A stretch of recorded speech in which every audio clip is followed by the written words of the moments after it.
Press O to tell your kids a story. I don't have kids! I'm going to hell. I didn't mean to do that. Oh no, I'm going to hell. Oh, yo, it's Hogwarts! So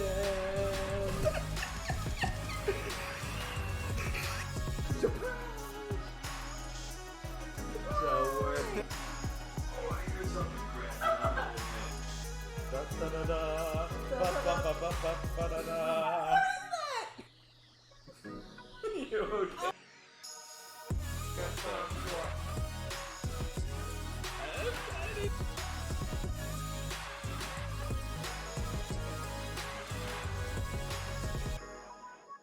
Half hearts. Half heart. Half Hello. hearts. Half heart. Sure. Gonna just intro every way at the same time. Just starts in half. Just has to sit like that the entire time, and then just. Alrighty. Here we go. Here we go. But. Hope everybody's having a wonderful. I suppose it's a Taco Tuesday. Taco Tuesday. It's Tuesday? Oh yeah, because Tuesday is podcast day. Yes, it's Tuesday. But we're all just hanging out, whichever day of the week it is. Who knows anymore? And yeah, we're gonna be talking about things and just chatting with our wonderful, lovely viewers and peeps. Yep. That's y'all. So with it being podcast day, today is Fictional Subtext day. Mm-hmm. So we're going to discuss some interesting things, some games that are interesting as well. Today's... I'm good. Just no. Whoa! Demon. But- Just... But yeah, we're gonna be discussing the basically strong messages in some of y'all's favorite games. Yep, strong messages, and more so how games conveyed those messages. Right. Because the delivery is the most important part of a message. You know, any game can have a message like, these guys good, these guys bad. But if it's just So horrifically uncivilized. ham-fisted, like, let me think of a bad time that was implemented. Like, Oh, yeah. Where there was really no... They would try it to have a message, but the message was... And that's kind of the thing with games. It's like either they nail the message or it's just so bad that it's like, what was the point of this game? Right there, and it's like I don't want to just like dump on any game or movie, but there absolutely have been times where you played a game, it's like, what the hell was that? Absolutely. Oh man. But yeah, we're gonna be talking about some of the best conveyances and executions of those messages. And Absolutely. essentially kind of what other things can learn from that and what made, you know, the delivering messages so good. Like kind of dissecting each individual thing. Yeah. So let me go ahead and actually pull up the slideshow. Oh, yeah. Ooh. Ooh. But yeah, so again, today we're going to be talking about conveying messages in games. Yes. Okay. So let me... And here we go. I think this one. I think this is the one. It's been a week. Oh gosh, it has been a minute. But, oh, it worked. Yay! Damn it, the camera covers up As always. As always. But that's okay. Y'all know the name of the show, Fictional Subtext. Yes. Click the thing screen and it will have the title. So we're good. Oh my gosh. But okay. So you ready to hop in? Sure. Let's just hop right in and talk about the things. Alright, so the first game up on our list, one we haven't played on stream, but I believe both of us have played it when it came out. Because this came out, I know for sure back when I think freshman year of high school, like I want to say freshman year of high school. This is when this came out. A decade. I feel old. My God. Oh no. No, yeah, this was freshman year, dude. Mm-hmm. But yeah, like, I instantly saw the first two words, no Russian. I'm like, okay, I know exactly. And in this discussion, certain times it's not the full game, or it is the full game, but certain moments stand out the most. So, for Call of Duty Modern Warfare 2, there was this one mission, and it's like the fourth mission in the game. So, like, you're in the game, and this is your fourth mission. This is also one of their most controversial missions. And there are several reasons why. The mission was called No Russian. And you saw the player take part in a massacre of hundreds of civilians in a false flag operation, which played a major role in starting World War III, which is Modern Warfare World War III. Because that's Call of Duty. It's, war game.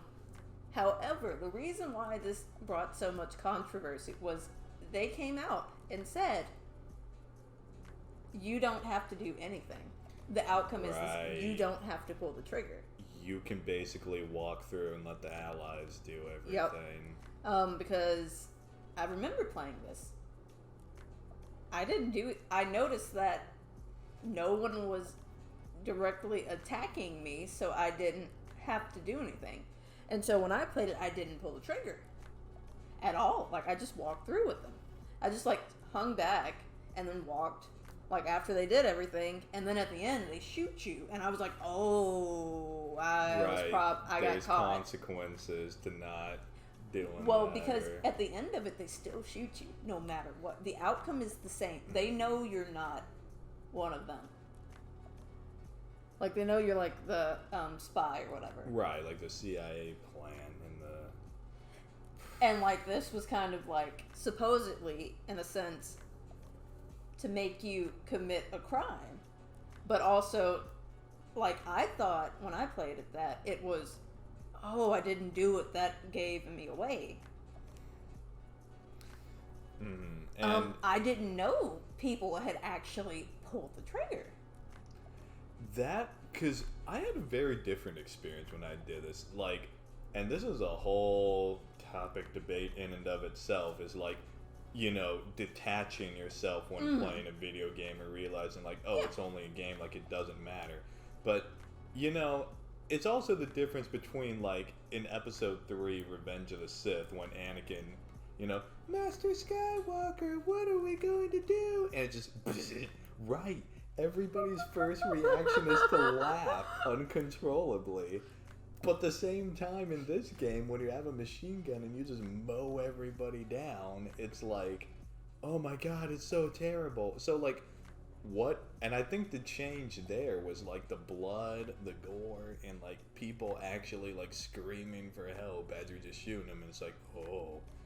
But, like, I'll be honest, I was just like, man, this is a game where, like, oh, I really gotta prove myself at any cost. Like, Makarov is going to die. So I'm just like, and I mean, you have thousands of and then rounds at the of end, ammunition. you still. Well, yeah, that's why, like, I got shot. I'm like, what the hell? I did everything right. And then it was like, oh. It didn't matter. They knew the whole time. And in a sense, this was like made this game so controversial. A lot more controversies were involved, but the reason this one was once they came out and said no one had to do it, people were like, well, how dare you? How dare you make me do blah? When, again, you didn't have to. You could have just walked. Yeah, a lot of people's first gut reaction was, how dare you make me the bad guy my decision. I doubted that at first, too. After they tweeted that out, I went back and I'm like, my God, you actually can go through. And I was more amazed about that than like, oh, how dare you do the thing. Like, one other interesting thing is, I know this is a no Russian. I'm just going to quickly delve on this. But, like, you know, that starts a whole, like, World War III, basically, Modern Warfare. But, like, at the end of the game, you know, the other villain, it's revealed, General Shepard, he basically, you know, loads a revolver, like, attacks you and Soap, and he's saying things like, you know, I lost 30,000 men in the blink of an eye, and the world just watched. It's like, tomorrow there will be no shortage of volunteers, no shortage of patriots. Like, I'm sure you understand that, like, everything we did, because it comes out that he actually profited off of and may have had some involvement with that no Russian attack to essentially get a blank check, do the whole thing, and well, hence it was the false flag operation. Right. It was just an excuse to initiate World War III, essentially. Right, and ramp up the armaments, scalings, and paychecks on both sides, and you're like, so how many people freaking died for like one or two people to make their paychecks? And like, it just becomes this whole, and like, this is what I love about Call of Duty. Like, unfortunately, a lot of the other games really didn't get this controversial or dive deep. It becomes an issue of what you'll see in a lot of games like Call of Duty. They have to pull back.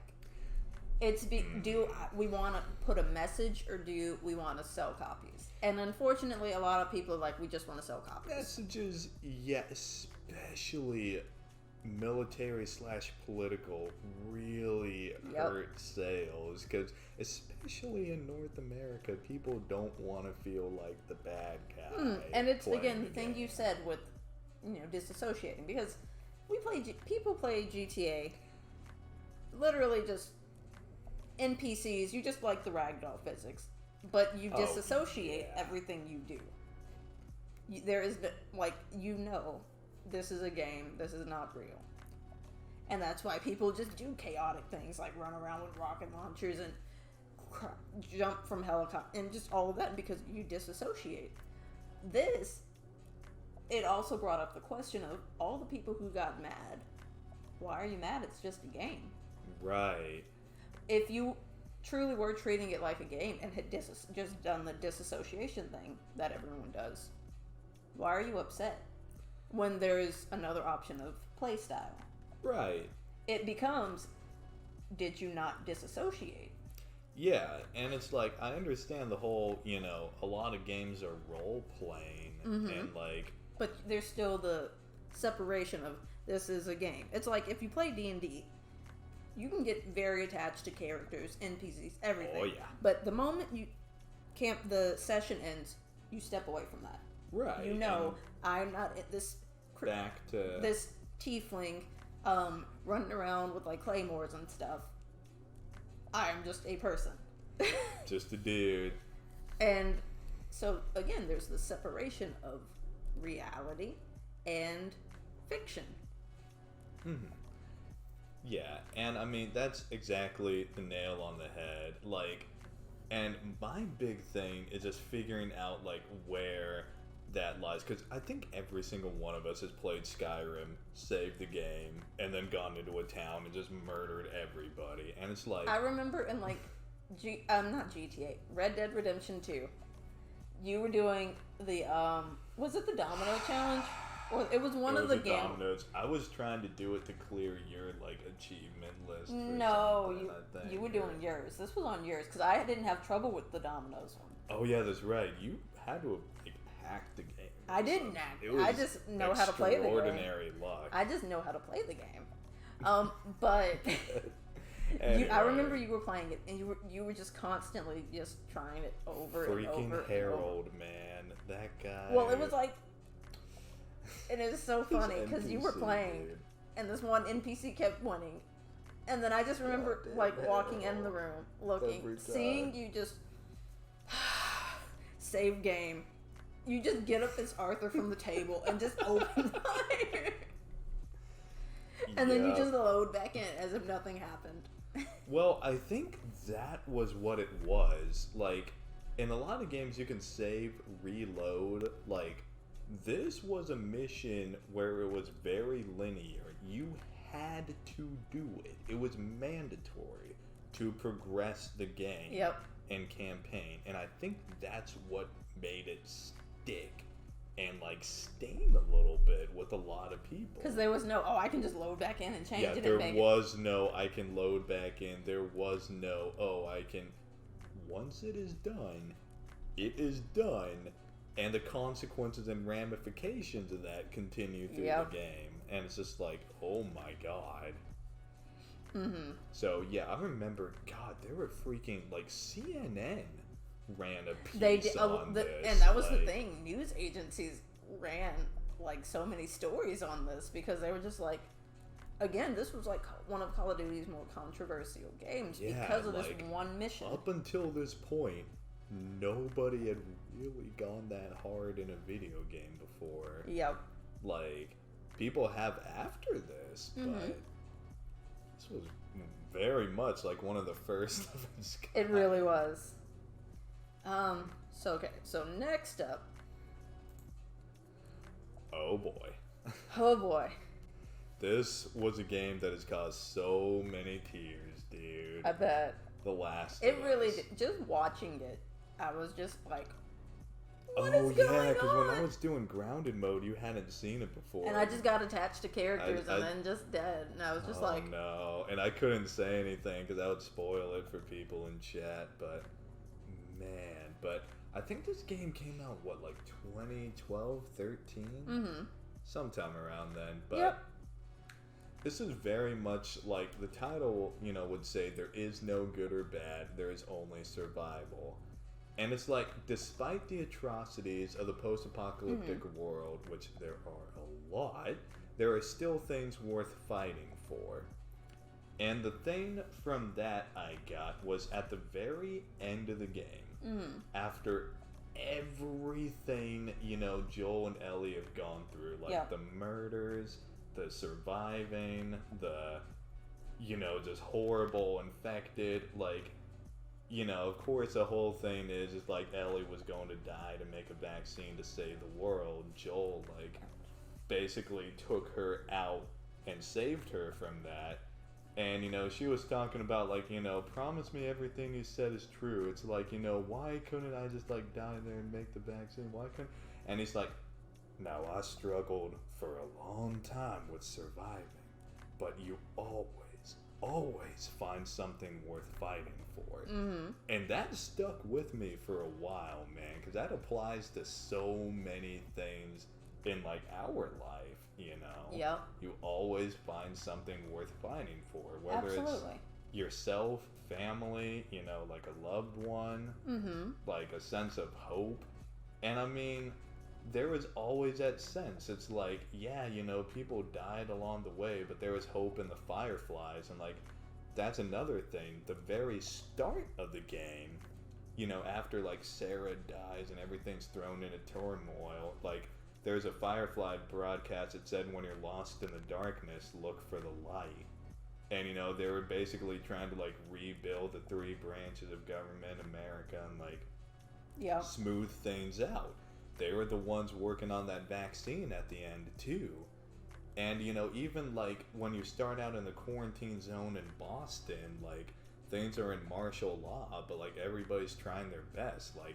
There is no good or bad in that world. There is only survival, kill or be killed.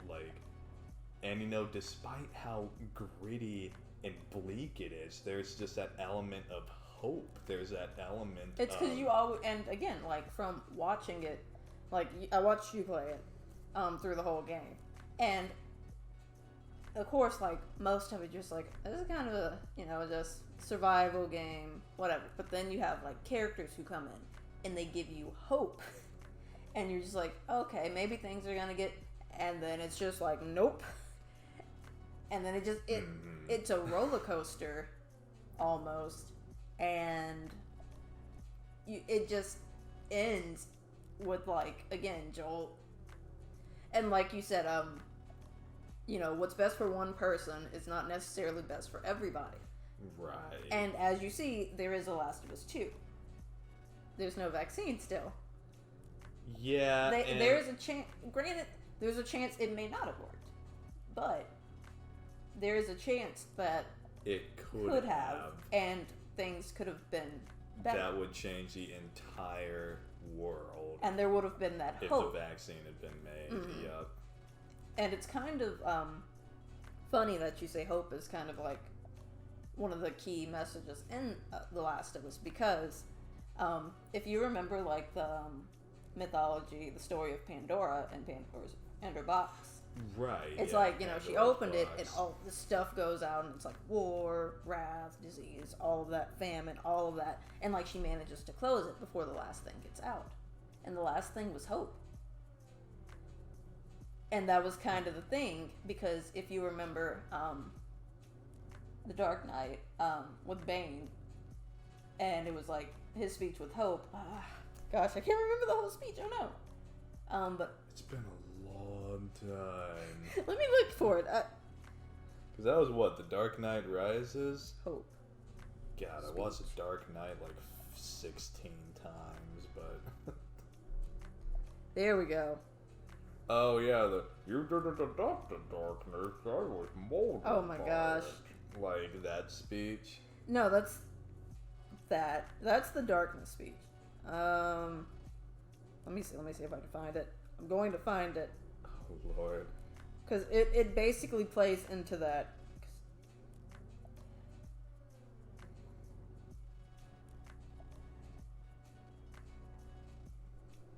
I think it is that. Because he was talking about the prison. Yeah, like the League of Assassins prison. Yeah, thing. where he was in... doing the thing. I'm going to find it. Because it's a good quote. Let me see. Oh my gosh. Technical difficulty. It's more so just there's so many quotes. They quoted the whole movie, and I'm just like, why? Oh Jesus, they really did. What the hell?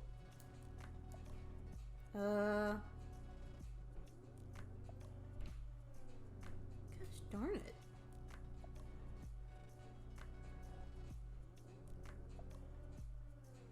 The shadows betray. That was in there twice. What the heck? Oh, I think it was. Where? I'm just gonna back out and find it. It's fine. Because I want the quote, and it's frustrating that is so difficult. Okay, here it is. There it is. Oh, that's a long monologue. It was, but again, so Pandora's box. She opened the box. All the bad things got out. War, famine, disease, death, all of that. But she closed it before the last thing got out. The last thing at the very bottom of the box was hope.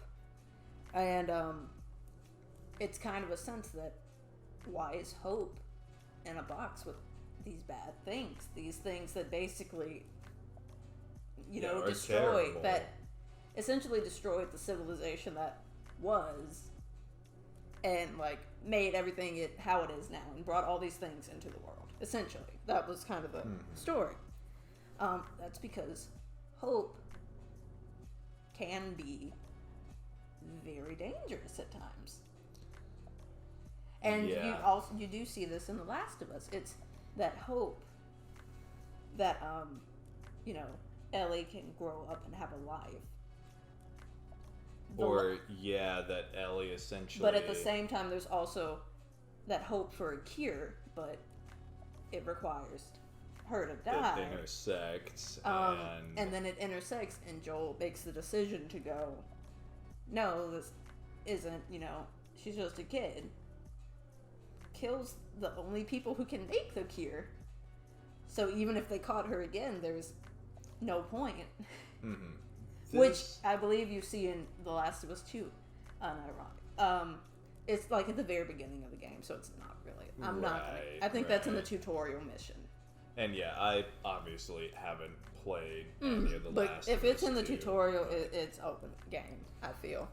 One thing I do want to say, and this is the only comment I'll make on that, this actually kind of pissed me off a little bit, is in that scene, right, where you go to save Ellie and the surgeon pulls a knife, if you walk up to him, he backs down, against the corner because you have the shotgun train, and you're just like, okay, man, okay, fine, just like take her and leave, like, because it's this hardened killer that has wiped probably dozens of dudes on his way up there, and it's just like, yeah, it's not worth it. All I've got is a scalpel. Yeah. And like, you basically pick her up and leave. Now you can kill him, and I guess that's what the sequel picks up on, is assuming you did, but you don't have to kill that surgeon. I, in fact, did not kill that. Because, of course, I was playing on grounded mode. My rationale was like, every bullet counts, dude. Like, I'm not wasting one on this surgeon.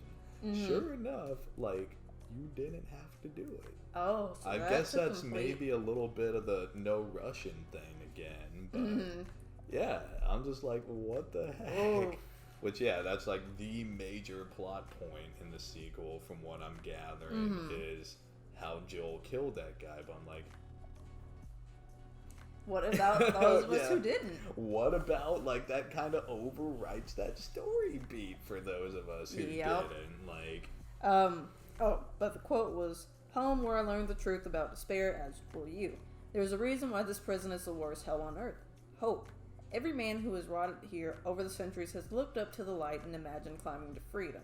So easy, so simple, and like shipwrecked men turning to seawater from uncontrollable thirst, many have died trying. I learned here that there can be no true despair without hope." And that's it. There can be no true despair without hope. That is very true. If you know nothing else, that becomes the new normal, right? But if you have hope, if you're experiencing despair, they come hand in hand, essentially. Right. You need hope to know what despair is. And hope is oftentimes the only thing that can get you through that despair. Like, every encounter, a lot of times, like, Ellie will say to Joel, like, oh, well, we did it, though. It's like, barely. It's called luck, and it will run out. Like, you have this clashing dichotomy of, like, this naive person who's, like, super excited to be on an adventure and wants to save the world, to this grizzled killer, which, let's be honest, Joel was not a bad guy, or was not a good guy. There were times he said, like, how did you know they were doing the ambush? I've been on both sides. So did you kill innocent people? And it just kind of, like, avoids the question. Yikes. Like, and you just go on and continue through the mission. It's like he's portrayed as a good guy, but, well... Yeah. And I mean, even at the end, he kills the surgeons. Assuming we take the route of what The Last of Us 2 is picking up on, and assuming everyone just killed the surgeons. Right. And even then, he took Ellie. Ellie had a chance of being the cure for everyone else. And yeah, like 60% of the world was dead or infected, one of the notes had said. So, like, clearly this would have helped a lot with a vaccine.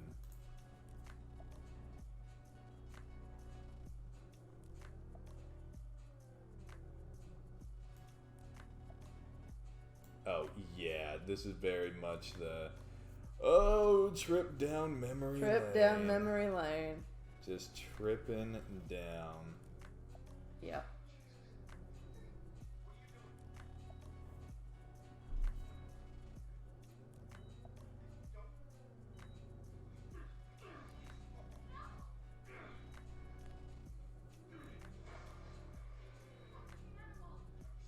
It's like... Yeah. Yeah, because you notice that they don't attack. She doesn't attack. Yeah. You could have just taken. Yeah, and that's the thing, is like, even that first guy with the scalpel, if you train the gun on him, he will back down. Like... Yep. Yeah, it's like, obviously you have to escape, do the thing.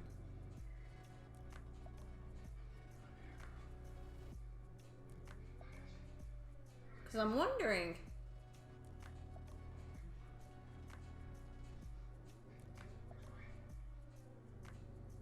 if it has both options in this video. Because I just pulled one that had the scene. Mm-hmm.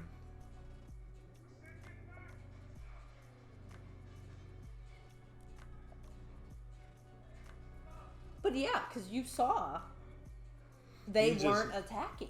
Right, yeah, those other two. Even if you attacked the first one, the other two were not. Right, and it's like, even if one surgeon is dead with that scalpel thing, there are still two of them. Yep. Like... So the second part of this game just disregarded that. Yeah, or assumes that you killed everybody. Yikes.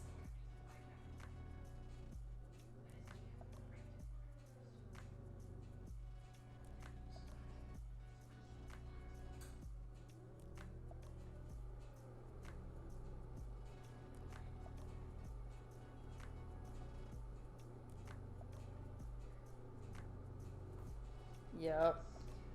And man, like, this, because we did, play this on channel on the ground. You did, and yeah, mode. you played this. And this is just, again, going so far back down memory lane. It really is.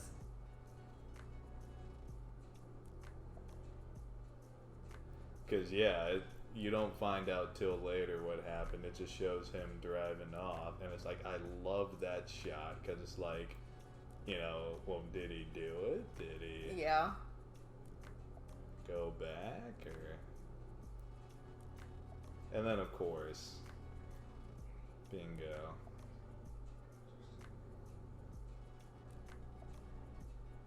And then... oh, yeah. Okay, so it doesn't show the other. Yeah. But then it's like... This final conversation where it's just like... There's so much, like, tension, but it ends off on the...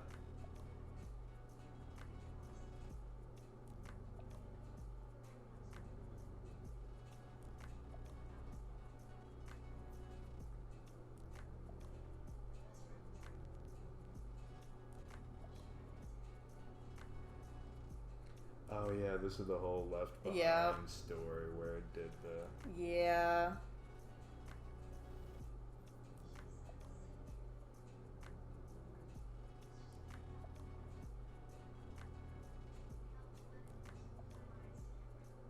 Aww. Yeah, that part got me, man. I'm still waiting on my turn.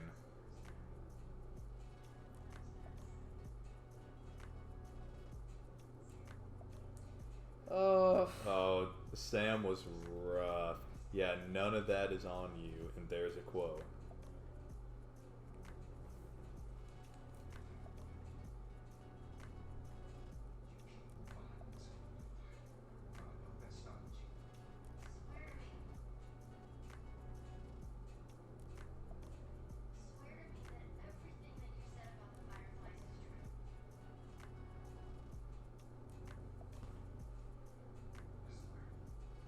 Looks her dead in the eyes and lies about it. And then it's just, okay.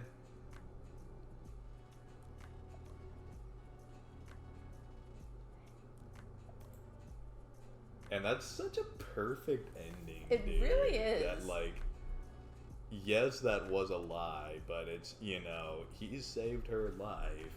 Yeah. And that quote, again, I struggled for a long time with surviving, because this was a dude who lost Sarah, his daughter. Not to the infected either. Oh, and that's a whole scene too, when she's talking about, like, I'm not her, I'm not your daughter, I can't get infected, and he's like, you're not my daughter, and I sure as hell ain't your dad, and you just see her expression drop. Yeah. But then, of course, dudes break into the house, and you gotta kill them. Mm-hmm. Like, God, this game is so good, dude. It's like I want to go back and play it again. The original Last of Us. Ugh. Alright. So next on our list of games that do a really good job of conveying messages is the Stanley Parable. I have the hiccups. Oh, And no. so, by definition, a parable is a short story told using familiar elements in order to explain a deeper truth. And that's the entirety of this game. And it's actually very well executed because you have multiple endings. Some are just completely ridiculous and like Easter eggs, but for the most part, a lot of things happen. Because one ending you can literally shut the door to your office because the door will open. You can shut the door and just sit back at the computer, and that's an ending. And so the thing with this game is, you play as Stanley, and the narrator calls you Stanley, but you don't play as Stanley. You play as yourself.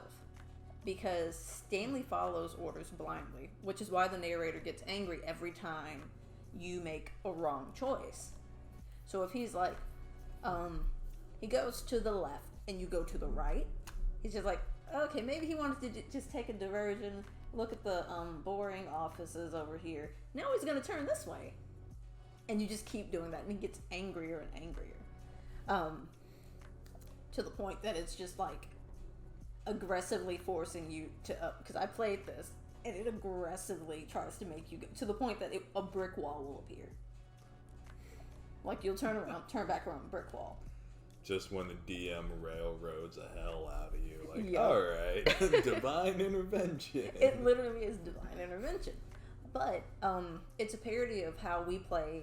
It has several meanings. One of which is that it's a parody of how we play other games. We always follow a predetermined path, and we're happy to just pencil push, essentially. Right. It's like every other game, you're following a set story. You push the buttons. Yeah, you're playing it, but it's not your choice. You never actually have a choice. In most cases. Now, we have seen a lot more games where you have a choice, but even take Detroit Become Human, where it is choices. Those aren't your choices. They're pre-written choices. You can't say just jump off a building for no reason and splat on the ground. Like, you could in theory in real life, but like, of course, But yeah, it was a weird a little bit of a weird analogy, but there is actually a true ending to the game because of course you run around and it takes a little bit of effort. Essentially, to get the true ending, you have to do everything wrong. Oh, wow. You have to ignore the narrator just as much as possible. And in this true ending, the narrator realizes you aren't Stanley. He goes, wait a minute, you're not Stanley. Stanley would never do this. Because the narrator always tells Stanley what to do.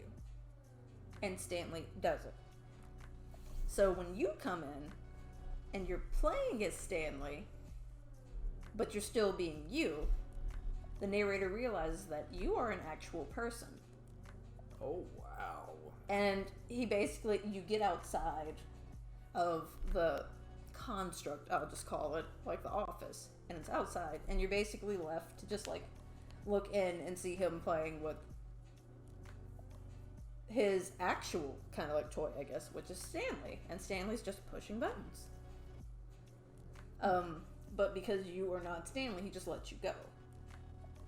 And the message with that is really that you make your own choices in life. And no one can tell you what to do because you're real. It's like, people can suggest things, but at the end of the day, it's up to you. It's your life. You are in full control of your life. And that's kind of the sense of life is not a game because it's not predetermined. Like, your choices are not just, okay, you're going to do this tomorrow. You're going to wake up, get dressed, you're going to go to work. And it also becomes a parody on actual life because a lot of us do wake up, go to work, push some buttons, go home, go to sleep, and repeat. Maybe go to a meeting.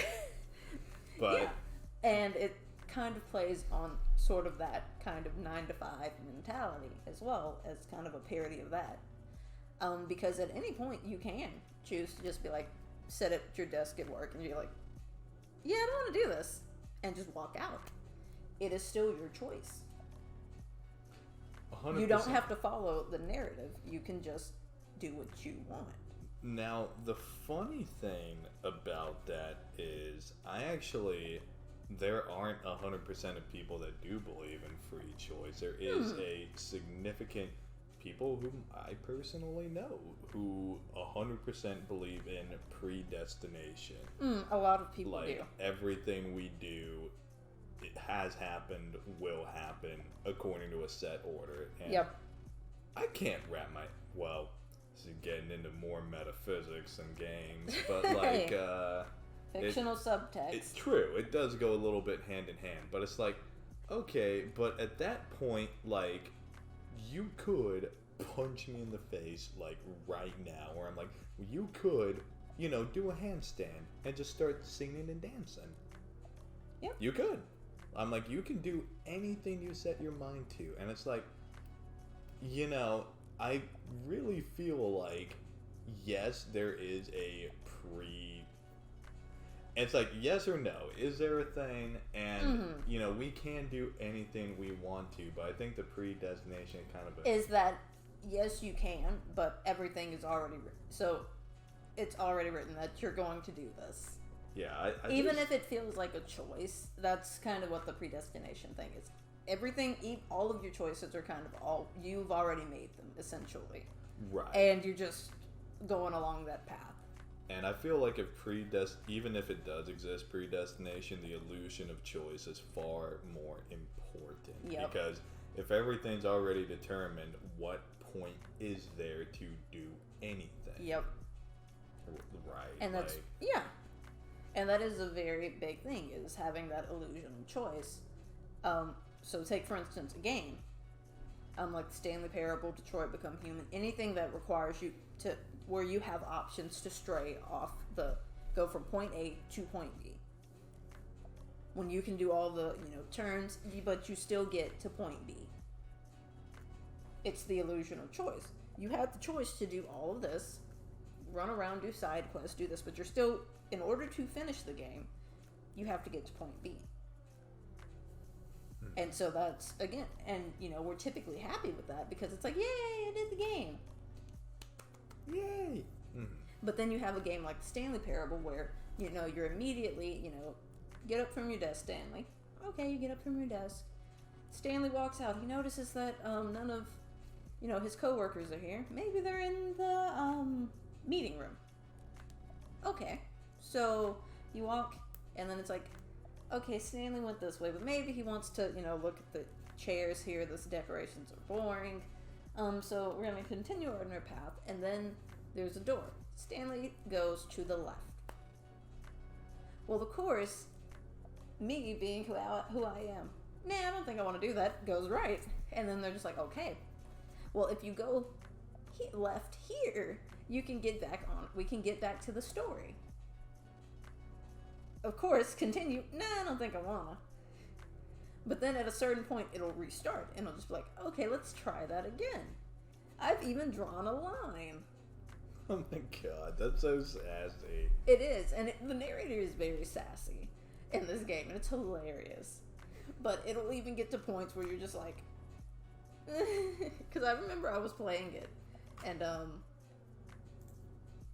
just chaos happened. Oh, and essentially what happened, I pissed the narrator off so much that he was like, you know what, Stanley gets to go home. So it's like, you're at home, and then you hear like a woman's voice, and she's like, Stanley, dinner's almost ready. And I'm just like, because you're in like this barren apartment complex hallway, and then there's just this one door. So I'm just like, nah, I'm not going in. So I turn around, and then literal brick wall appears.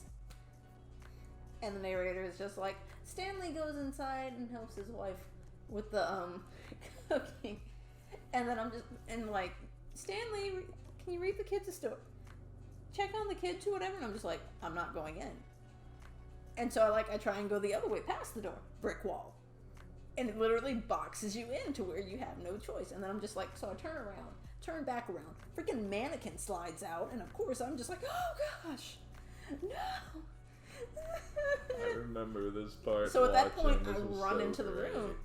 And it's just empty. It's just chaos. And then it's like, the narrator keeps changing things. So at first, it's like a little kitchen. But then it's like, the other room is blocked off by a chair. It puts the file cabinets from the office, so it's like, I'm still in the office, aren't I? The mannequin comes back into the room, and then like you're being told to do things, and it's like you push square, and it's just like, no, okay, push square, and then it's like do this, and it gets to the point where it's forcing you to do what what Stanley does. Oh, You don't have a no. choice. That's the only way to progress the game on that storyline. Is to do the thing. Yes.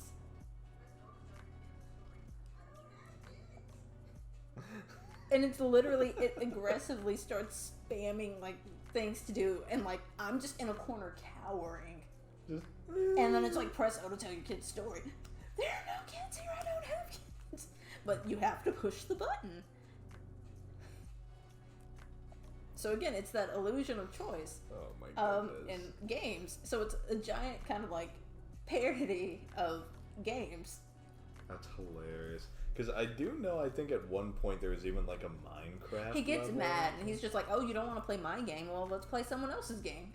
And then it just puts you in a Minecraft world. And I'm just like, okay, cool. And I just start like digging to leave. And I'm just like, hey, I want to do this. This is fun. And then he's like, well, you know what? Here, I built a house. Here's a door. Go through the door. Me, no thank you. And then it won't let you do anything else. It is just like, I want to play Minecraft though.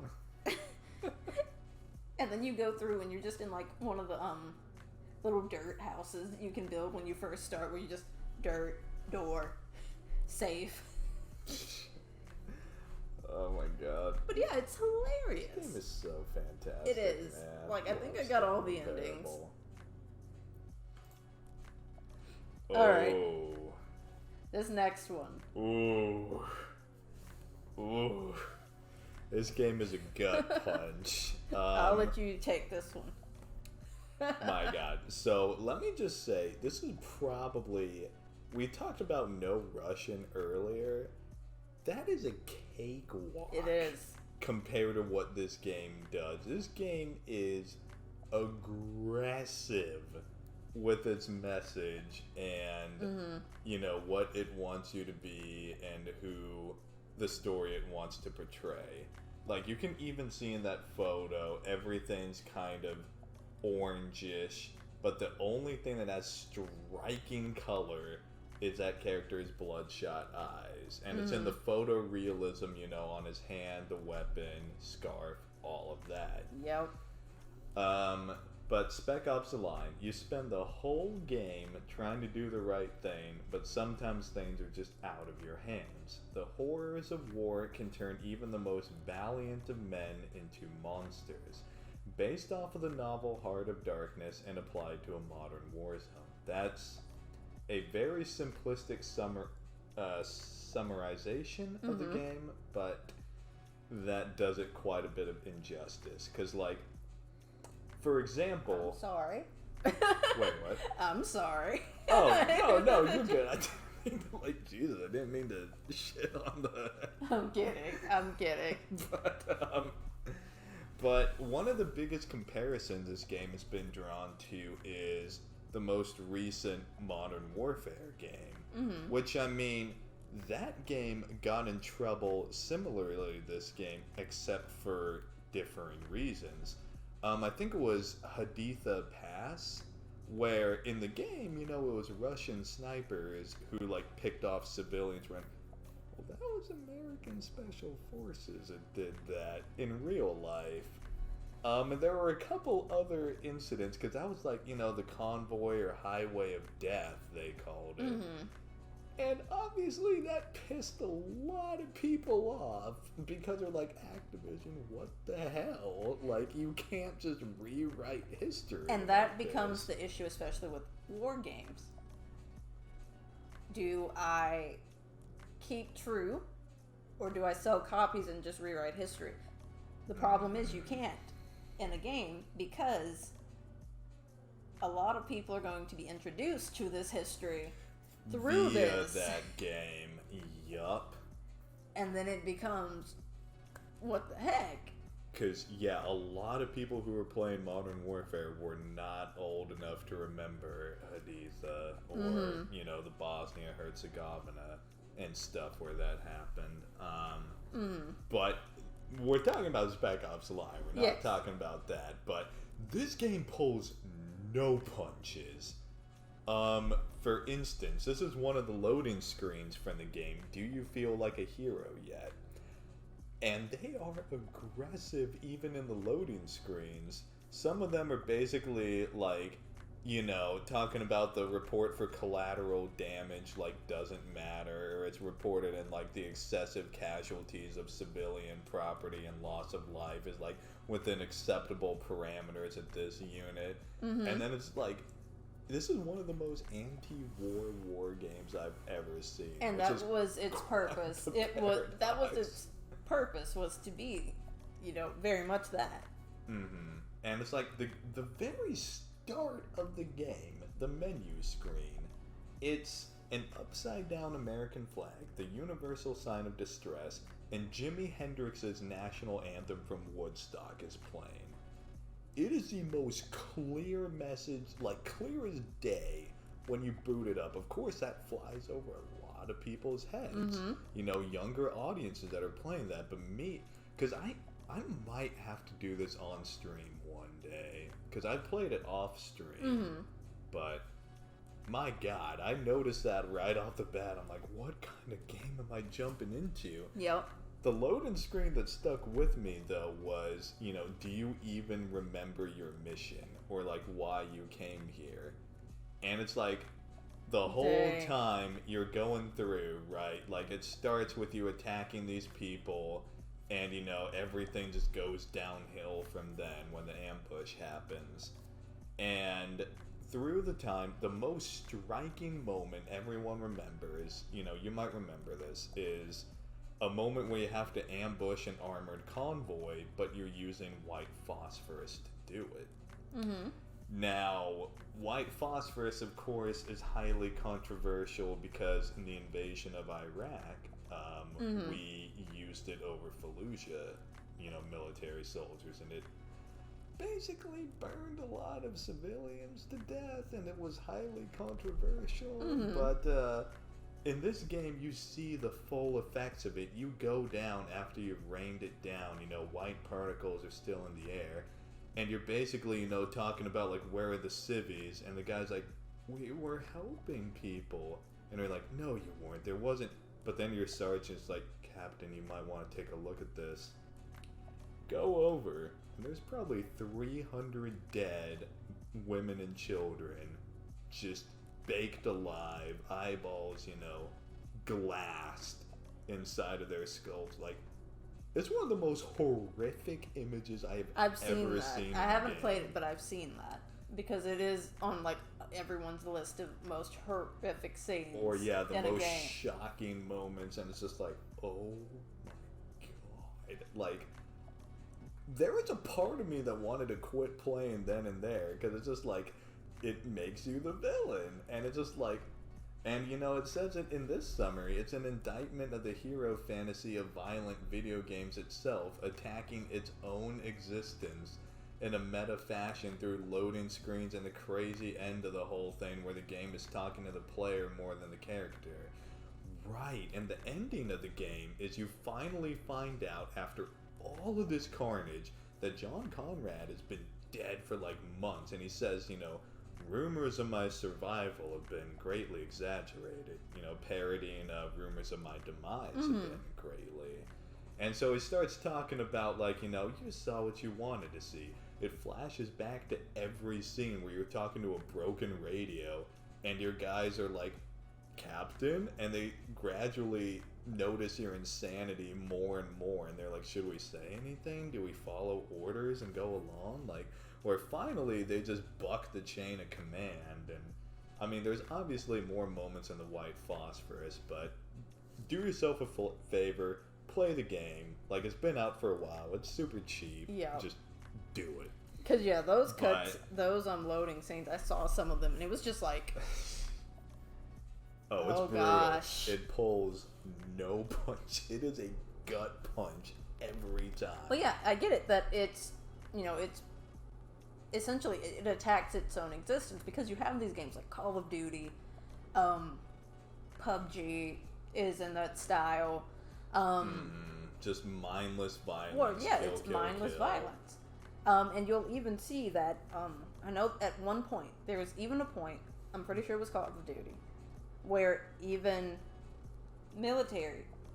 the military, it was either in the US or in the UK, were using, basically in their promotional, like, join, army kind of thing on, like, TV, they used video games. They basically made the comparison that it's like playing one of your video games. I think and that people was saw that and were just like, whoa, what? Yeah, I think that was a, like, drone or reconnaissance program for the U.S. military, if I'm not mistaken. They've done a couple. There have been a couple. But I do remember that one where they're just one like, oh, if you can do this, you can do this. But it becomes the issue of trying to take something that's fiction, where you have this disassociation, and keeping that disassociation and applying it to real life. And that was where people were just like, whoa, what are you doing? You can't just... That's not the same comparison. A game is fake. Right. If anything, like this, you're playing a character. And it's very shocking when gameplay uses things from real life or slaps you with reality. Yep. And the last thing I was going to talk about is in the ending of this, you have the illusion of choice several times.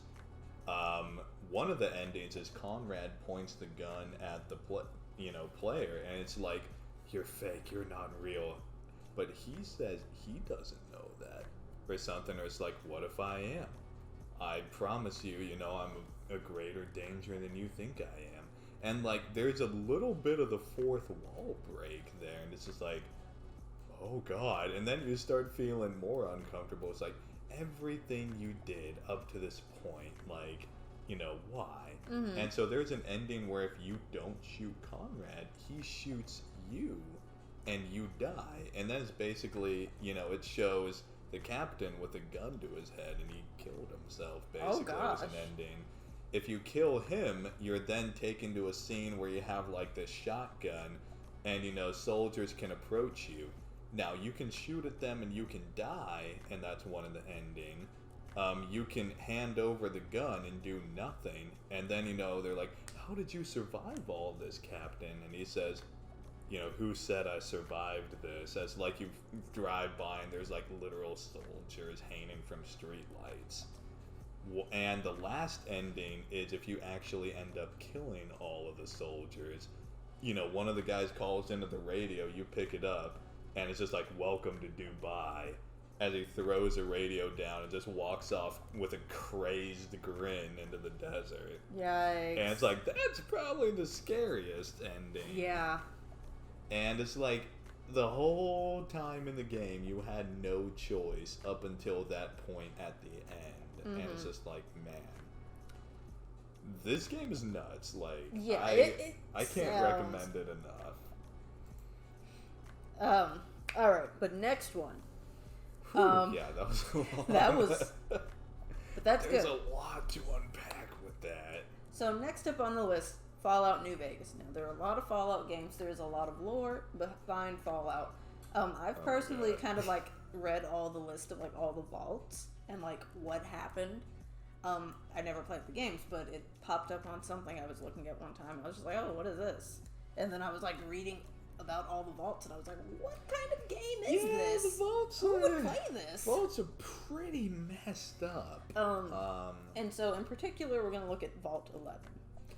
Right. From Fallout New Vegas. And it's like, Fallout New Vegas is so nuanced with its factions, player decisions. I wouldn't say widely regarded, but there is definitely a significant group of people think it's the best Fallout game ever made. One of the best role-playing games ever made. You truly, shape the world around you. But to talk about all of that, there's like 2.5 hour longer YouTube videos and like things discussing. We don't have the time to go. So Vault 11 was designed to test obedience to authority and the ethics of a large group of people subjected to extraordinary circumstances. The Vault dwellers were informed that a single person must sacrifice their life each year for the Vault. Otherwise, the master computer would shut down all life support. In reality, should the dwellers refuse, the Vault would just open.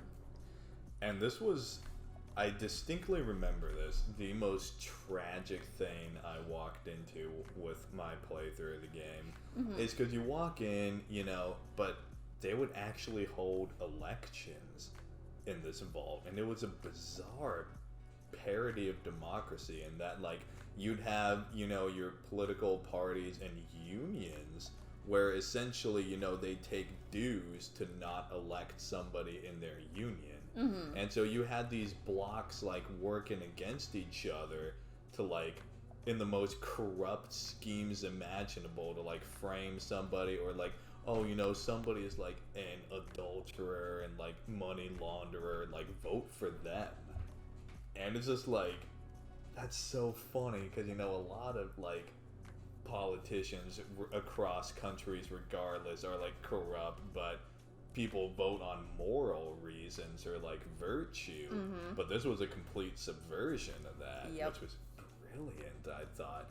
Well, basically what ends up happening is one person gets put into the overseer slot, but after they're elected, they then basically mandate that the elections take place every like 6 weeks rather than 6 months. And she just said, screw it, like, we're killing everybody here. And so people didn't like that. It starts a whole war within the complex, and long story short, like, everybody dies and there's only like 2 people left. Well, at that point, they've seen how much carnage it can do, and they're like, well, there's no point in sacrificing ourselves anyway. So like, and you find a holotape, it's like, turn off our water, shut off our electricity, do your worst, like, we don't care anymore. Come to find out, that opens up the vault, and, they end up dying anyways from, like, injuries sustained or stuff. Yikes. And so you go in there, and the only way for you to get back out is to sacrifice yourself, because the door locks behind you, so you have to go down there. And of course, you have like nuke launchers and all this BS, so you can just easily like take them out and survive. But then it's like, congratulations, we commend your commitment to life and the value of humanity and stuff. And it's just like, ugh. It's like, I think it's probably the most heavy-hitting vault in all of Fallout, because it just really hammers home, like, human nature is not always good. It can be very bad, and social experiments rarely go correctly. Yeah, because, again, all those vaults were, you had the control vaults, but you had all the other ones were just social experiments. They were just like, yeah, let's just mess with people. Because why the hell not? Sure, this will be interesting. And again, this was, testing if you go against authority, which sometimes, in like this situation especially, you need to. If anyone had just been like, hey, do you guys really think this is right? Or rather, let's just go with this hive mind that we have to do this. Right. And yeah, because like they started off at first trying to be as moral as they could with the elections and like choose a worst possible person in the vault to throw in there, and like criminals. But then you run out of those, it's like, oh no, I could be next. And all it took was one person being like, okay, y'all are gonna kill me, I'm taking y'all down with me. Yep. And yeah, like, I think that even had a holotape of, like, can't she do this? She's the overseer. We were the ones who sealed our own fates. Of course she can. So then, they talk about, like, grabbing all the guns from the armory they can and storming the office. It's like, well, she has her own supporters and security officers. Like, that became a problem. And it's like, I think it was because they screwed somebody over, like, assaulted them, like, murdered their family, and then put them in an overseer's position when they threatened to talk by getting all the voting blocks involved. And it's like, it just really is such a dark detour. And it kind of shows how easy it is for, like, humanity to kind of turn against each other. Right. When, in actuality, if you just work together and say, no, we're not going to do this, you'd all be fine. Right. And, like, I think the message of that is, like, humanity, is tribalistic to a fault. Yep. Like, even in one vault, they form tribes of their own and war against each other. Yep. Like, that, I think, is a large takeaway from that vault. Possibly the whole game as a whole is, like, the tribalism thing. Definitely. But, yeah, awesome game. And great message. Here comes another one. Why my wrist is hurting. You gotta do the wrist exercises. Thriller hands. Thriller hands. And then do circles. Gotcha. But okay. Next on the list. And this is another one of those controversial games, you could say. Because when they announced this game, there was a lot going on already. They announced this game, and a lot of people got mad because they felt there was no disassociation. It was a personal attack. Right. A lot of people felt like they were being targeted because, of course, they announced the game takes place in Montana. And frankly, they were. That was the point of the game. It was one of those if the shoe fits. Yeah, if the shoe fits. Because everyone else who saw it, when they saw, like, the first, like, trailer, they were just like, this is awesome. Yes. Like, dirt bikes in Montana, flying planes and, like, bomber, But then it cuts out to this scene that's on the cover. Oh, and yeah. Because in Far Cry 5, you go in, you're a rookie cop, and you're fighting against Eden's Gate and Joseph Seed. Very clearly some religious symbolism and iconography, and like a perversion of that. Like, well, with the cover, you have essentially one of the most iconic depictions from the New Testament is where the Last Supper. But they flipped it, took Joseph Seed, his family, and like their supporters, and put them at the table in the same position. So they're in, like, I believe pretty much all the same, because you even have I think that's one of his brothers, the dude with the beard and the knife. Oh yeah. Because this is the moment, and it's from the Last Supper. It's when Jesus says, "One of you will betray me," and that's why everyone was like up and like around him. Is it me, Jesus? And I believe Peter is always pretty much known to always have a knife in certain pictures, and so that's you see that kind of nod, because even in that he's just like, what? Yeah, and it's like in this picture, of course, it's infested with like the guy has a knife into a like hunk of meat. Shotgun is on the table with the Book of Eden's Gate.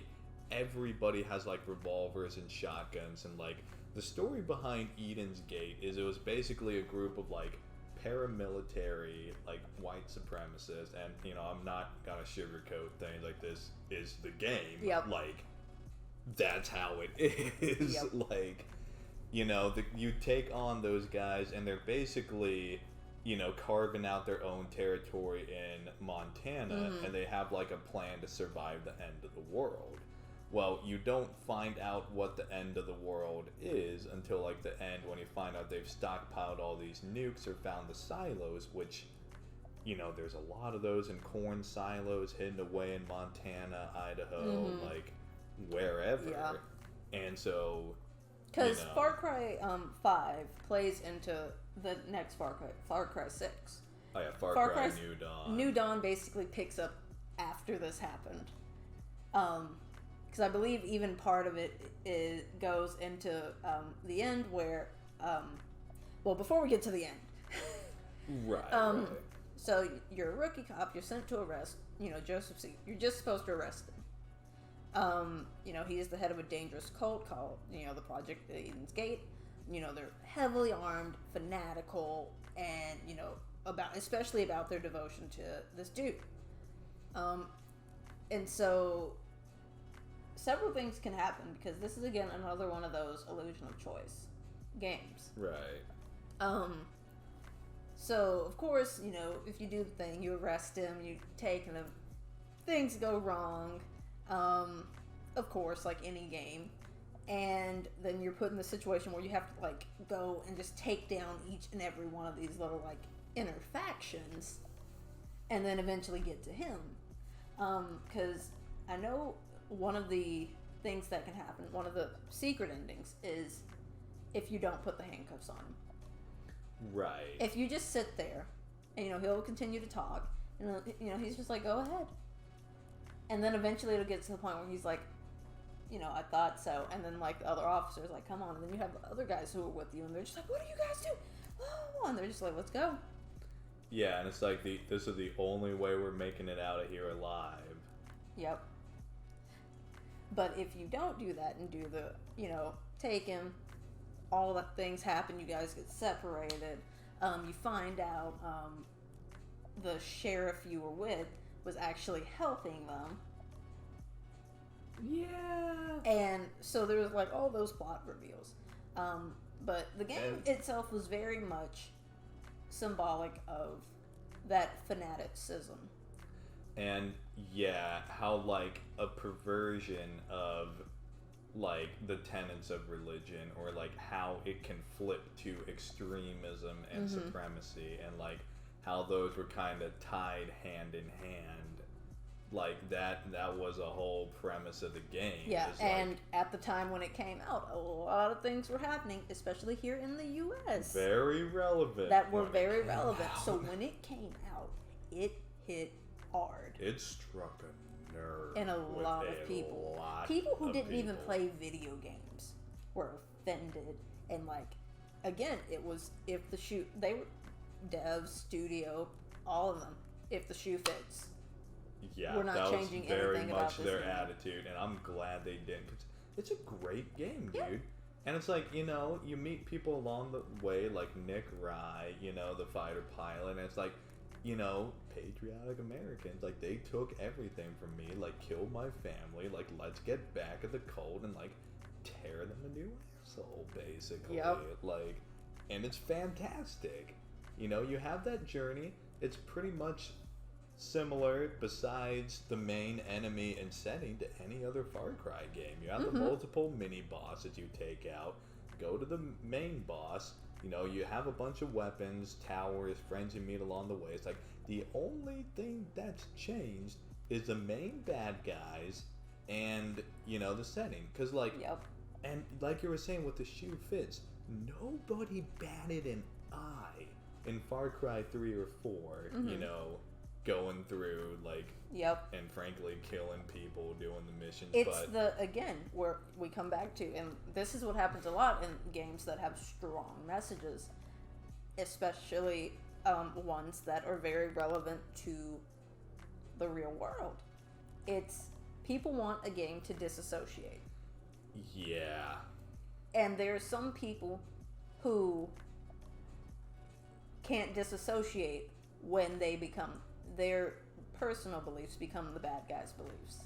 Right. And it's like you can't. Hopefully nobody's personal beliefs align with Eden's Gate, but people might. Obviously, there were a lot of people who got told if the shoe fits. We're not changing the game if the shoe fits. Yeah, and it's just like, well, yeah. Sorry you're offended, man, but this game is great. Yeah. At the end of the day. Because, like, watching you play it, it was what you would expect from, like, the game. Because I've seen you play, like, some of the other Far Cry games, and I was like, oh, this is basically the same formula, you know. In, like, story beats, you got your mini bosses, and then you get to the main boss, and then there's this whole thing. Yeah, the whole reveal type thing. And, you know, it's interesting. But again, so many people want to just disassociate. And unfortunately, we're coming into an age where games are basically movies. Like, they have the same budget a lot of times. They have a movie budget a lot of the time. And even indie games fit in that category. It's because of this, like, movies cannot replicate very well what games can do. In terms of interactivity. Yes, because it puts you, the player, into someone else's shoes directly. And, you know, you have this whole illusion of choice thing, where there's some where you can just do whatever you want, and eventually come back to the main thing, or there's some where you just boom, boom, boom. And again, it becomes, when you have, like, in a lot of games, you have the revelation that I thought I was doing what I was told. And I was told that I was the good guy in this game, but I don't agree with this. Or it could even be so much as, that guy looks like me, but I just shot that guy, like... Yeah. It's like... Or a bunch of different... Say, like, Red Dead Redemption 2, where, you know, this game has the honor system. Oh, yeah, that was great. And again, you can run around and, like, there's certain people you kill, your honor shoots up. Yeah, like... Everyone knows who they are, but I'm not going to just give them the dignity of acknowledging them. It was so satisfying, too. It was. When you notice that honor shoot up, you're like, I actually feel good about doing that. Yep. Yeah. But there were some people, the game was like, a game like that, it was built knowing that we're, you know, putting the game in a certain time period.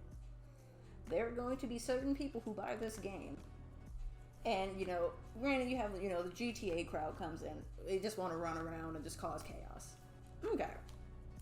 But there are certain people who come in, and, again, if the shoe fits, they come in and do things, and, like, they project. That's what I'm looking for. They project what they, and, like, frankly, these people are jackasses.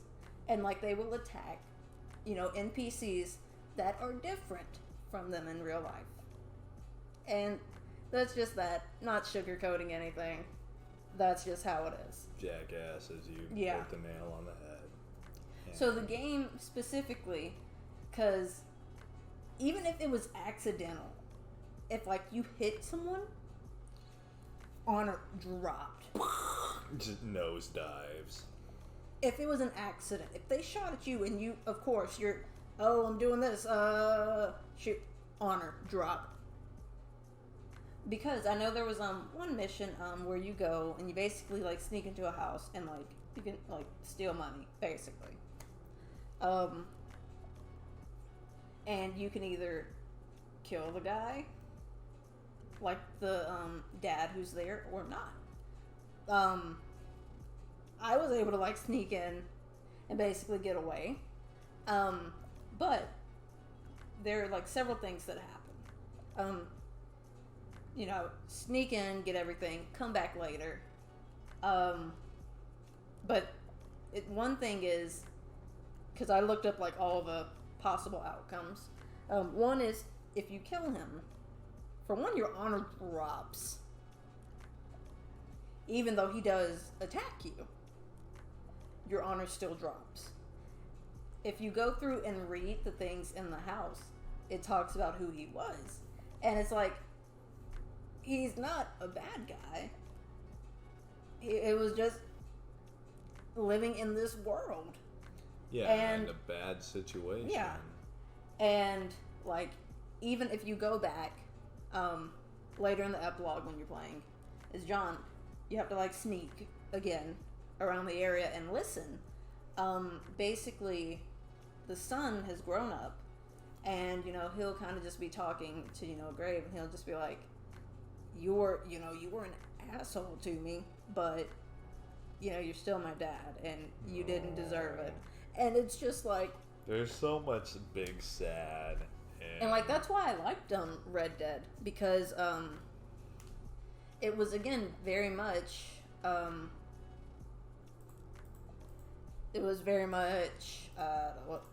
brain just blanked.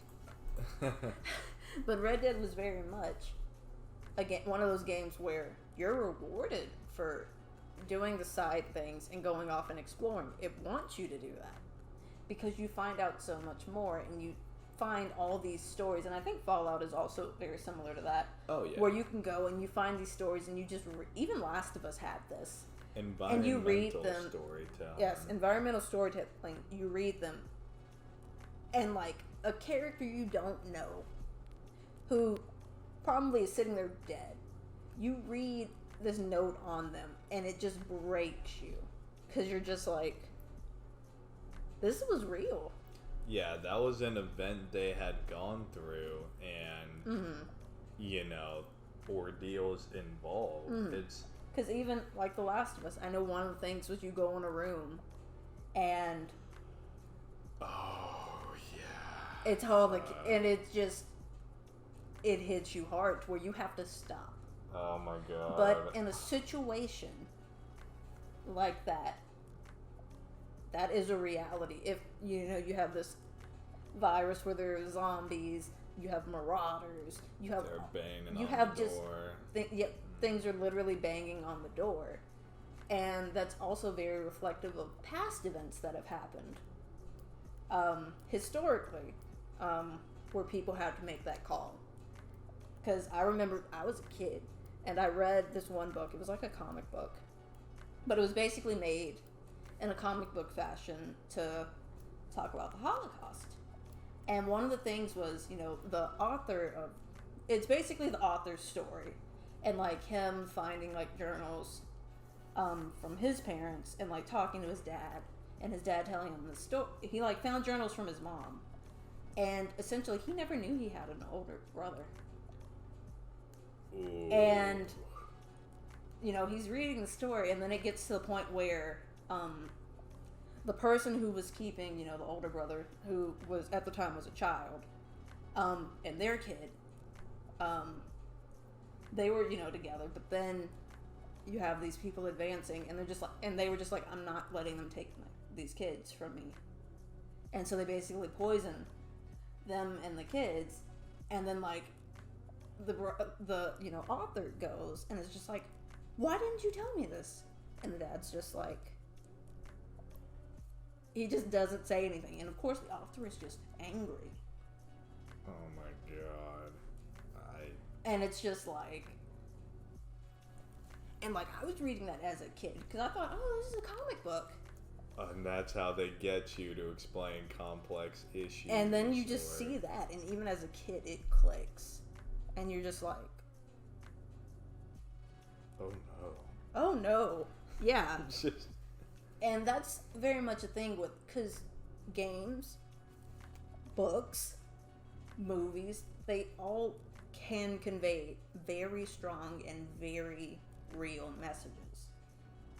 Like, I cry a lot when I'm playing games. It's fine. That's a running gag now. Some have gotten me, man. Like you'll just be sitting there and you'll be playing, and it can be cute, and then it just hits you, and then you're just like, and then I just start crying. Oh my god, you weren't even playing Last of Us, I think, and when I think it was Sam. It was, because I got attached, because I was like, oh, Sam's so cute. Like, I saw people I knew in Sam. Oh no. Like, honestly.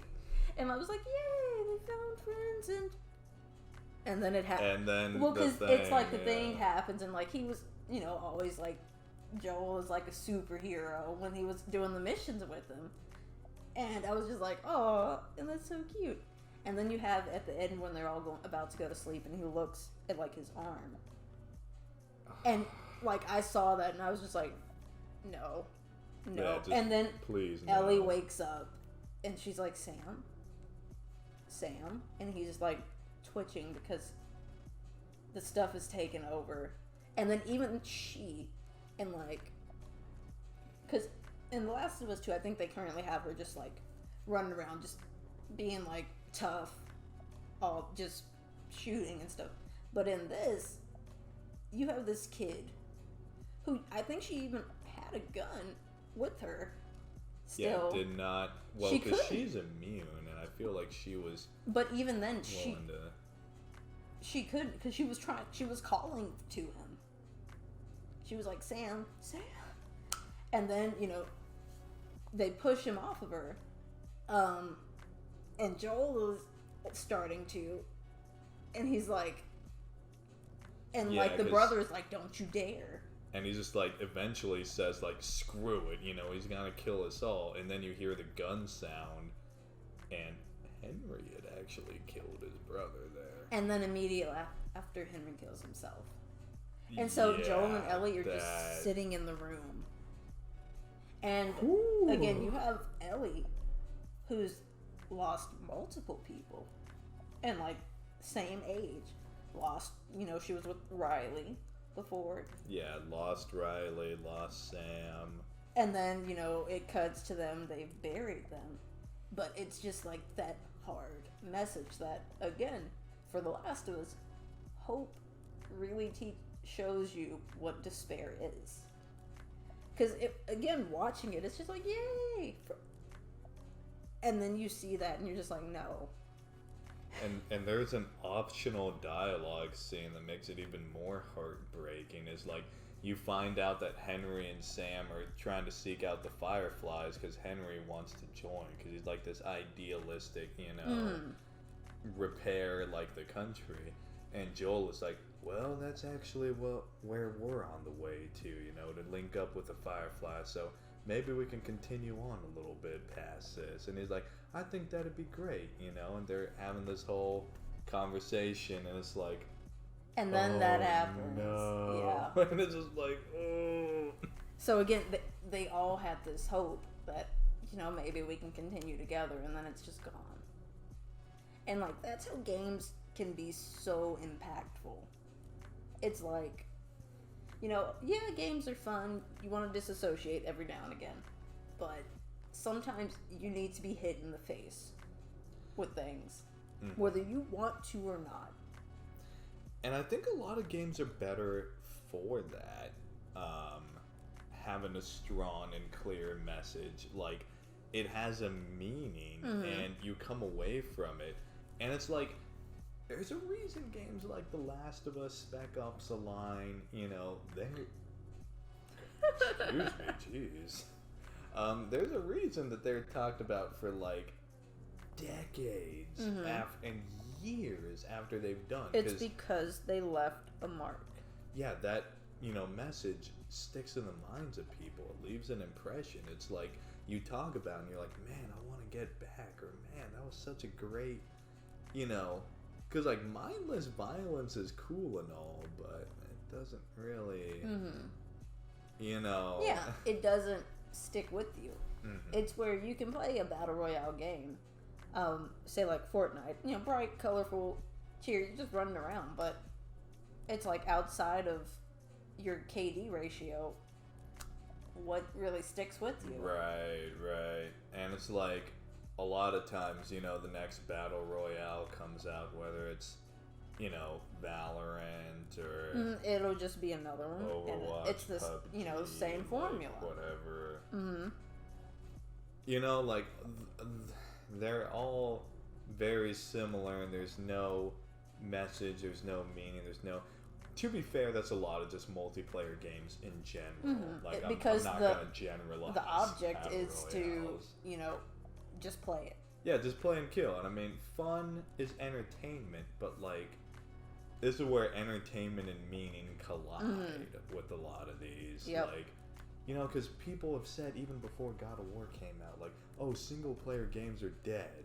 God of War comes out 2018, it gets Game of the Year, sells tens of millions of copies, and people are like, well, damn, maybe single player games still exist. And it's like, people want that. Like, the meaning and the message and the story and everything coinciding. It's great. It really is. And it's something that, again, is here to stay. It's because you're going to see a lot more games going forward breach into movie territory where the game replaces what a movie was supposed to be. Right. I'm still convinced Cyberpunk is going to be like the magnum opus of like the 2020 to 2030. I mean, I hear it got delayed again. So, hey, I would rather something get pushed back than it be a perfect product upon release then, because not to mention everyone's been stuck at home. Places are only starting to open up anyways. Yeah. So I highly doubt people were in the studio still working on these games. That's a very fair point. Which that would make it a lot easier if you're having to do everything remotely. I can only imagine. With a game, the processing power, people's computers at home don't have it. Right. It's like and you it's not have like the you can server take a farm lot at of work. the rigs, or that server farm back home. And, oh man, so a lot of things are probably gonna get delayed. And it's like things like Last of Us 2, Ghost of Tsushima. They were in production and marketing phase, so they were all but clear to go on out. But anything further down the line, best of luck. Sucks, but that's the way it be.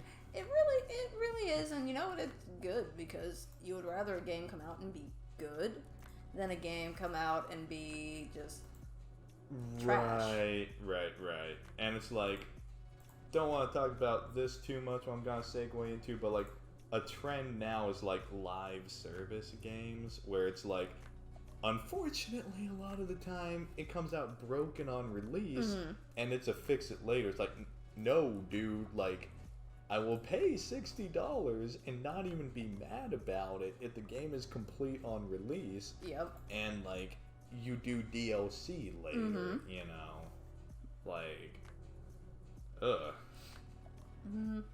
But so I think that kind of wraps up the talk. Right, I started going on a tangent, but I want to wrap it up concisely.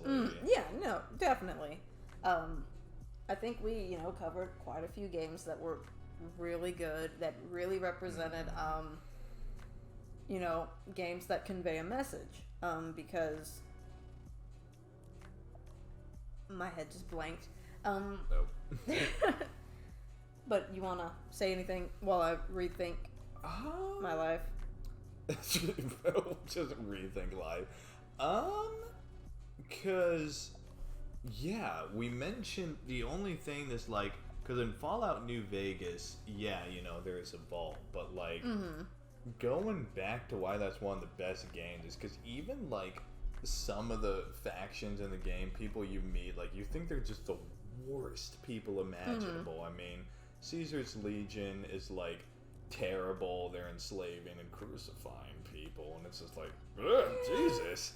But like, there's a quote from one of the companions you meet. He's like, a lot of people think they're bad, but back in Arizona, you couldn't go like a mile up the road without getting murdered, cannibalized, or like assaulted in other horrific ways you can imagine. Yeah. But now that they're there, like, you have the line of like tortured dead people along the road, yes, but you can drive all the way from like basically Texas to Nevada and just be fine.